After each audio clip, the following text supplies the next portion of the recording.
The quilt in front of me is double Irish chain, and it's one that I just love to make. It's not made with a series of small squares, it's made with strip piecing. And I just love to sew, so it's one of my go-to designs. We have done it on Just Hands On before using a jelly roll.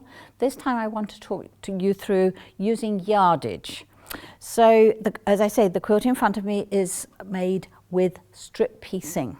In order to create the pattern, you've got block A and then block B, which is the infill of the chain. The chain here goes this way with the yellow and this way, which is why it's called double Irish chain.